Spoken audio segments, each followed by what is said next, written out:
এই যে ফাইনালি হচ্ছে আমরা আসি এখন মাওয়া ঘাটে, আর অলমোস্ট হচ্ছে এখন আমাদের ড্রোন ফ্লাই করব। তো আমাদের ড্রোন স্টার্ট। আর এখান থেকে আপনারা দেখতে পাচ্ছেন খুবই সুন্দর ভিউ, ঠিক আছে। তো আমরা আশা করি এখান থেকে খুব সুন্দর একটা ভিউ পাবো। এই দেখেন ডিসপ্লেতে দেখা যাচ্ছে। হ্যাঁ, তো স্টার্ট করি নাকি রাত ভাই? হ্যাঁ হ্যাঁ হ্যাঁ শিওর।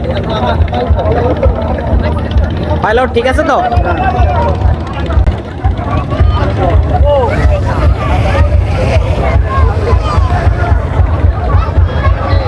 ইয়ে দিছেন পজিশন